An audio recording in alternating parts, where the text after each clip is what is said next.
Welcome to NGS, where we dive into my hobbies, such as playing cards, and I have a special one today.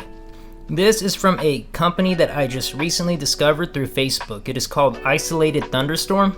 They are a company based out in Denmark, and they are founded by Marianne Larson. She did a lot of Kickstarter projects. Her most notable ones are the Ragnarok playing cards and Circus playing cards. So she now has her own company and creates playing cards like this, and they are limited. This one right here specifically is called the Obscura V2. This is the second one that they created, Nikolai Aro. And they are, in fact, numbered, which is a nice touch. You can see right there. This one's number 1338 of 2500. And after all of the limited runs are sold, they stop making them and then either make version 2s, version 3s, or just create a whole new deck. But this one piqued my interest because, look at this art. How are you going to look at this and not go, oh yeah, I gotta buy that? This tuck case alone sold me. So I guess let's dive into it. Alright, so if we look at the front, we have like this kind of,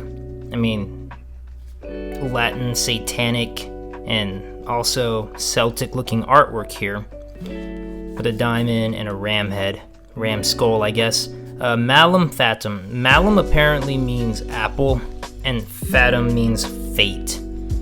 So I guess put those together. You got Roman numerals here and here, and it is all foiled and embossed, so it's raised and it is beautiful.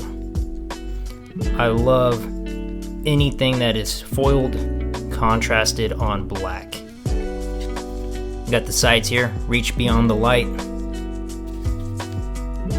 embrace the darkness.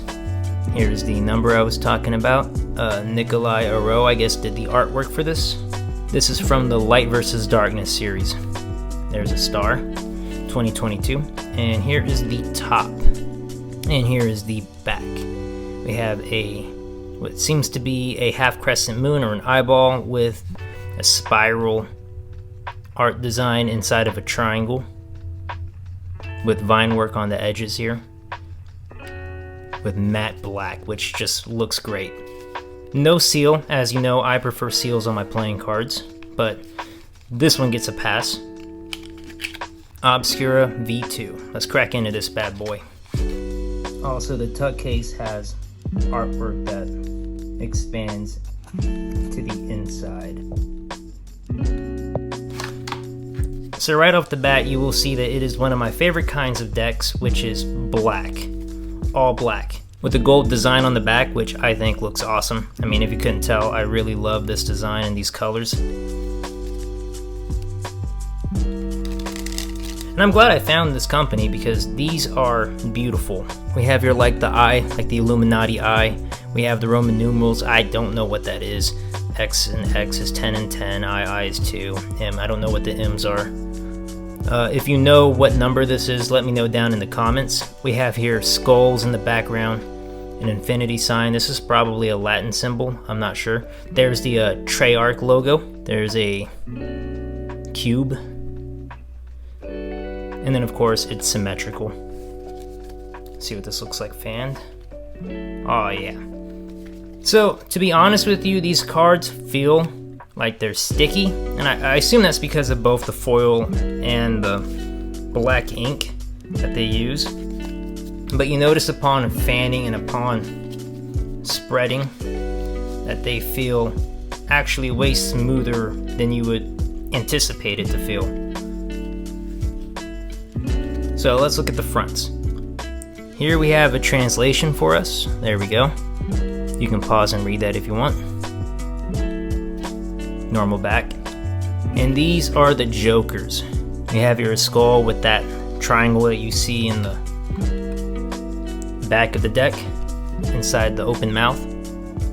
And you have more Latin, it looks like here. Here's the other one. You have an animal skull that is engulfing a human skull with horns protruding from the cheekbones. And it looks like he has it looks like he's eating a snake or something. Here's the heart. They put extra detail into these pips. Here is the king. Dead on this side, not on this side. Seems to be like a life and death mirror. There's the queen with the fan. Looking like a vampire on this one. And here is the jack. And now we get to the pips, which the hearts have skulls in them. And it has this gothic font for the numbers and the letters. Here's the clubs. King, queen, that's cool. I like that.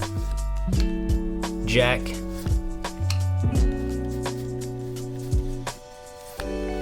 Ace of diamonds.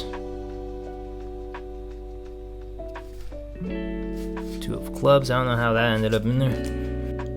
This king looks like the devil on this side. Queen with a serpent in her mouth.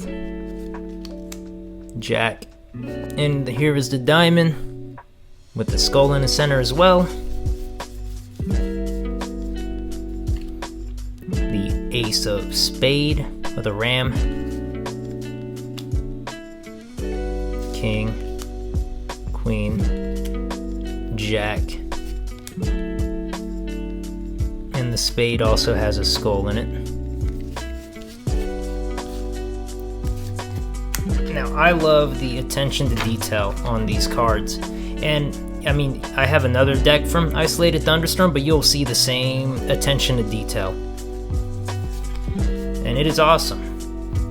And if you haven't noticed, the indices, which this is a new term for me, the index, or plural indices, are these numbers, and where the pips go in the top left and usually the bottom right. These are called indices, and they are symmetrical as in the top left, and if you flip it around, it's on the top left on normal playing cards. But this one, in particular, has indices on all four corners, meaning if you fan it like this, you can see what they are, and if you fan it the opposite direction, you can still see what they are. Shout out to the letter J10 for letting me know about that, because that was a fact that I didn't even know about. And that is the Obscura V2 second edition by Isolated Thunderstorm. I'll put a link down in the description below for these cards. Like and subscribe, and I hope to see you right or back in the next video. You're dealing with the ghost. We are spitting facts, so don't mistake it with the boast.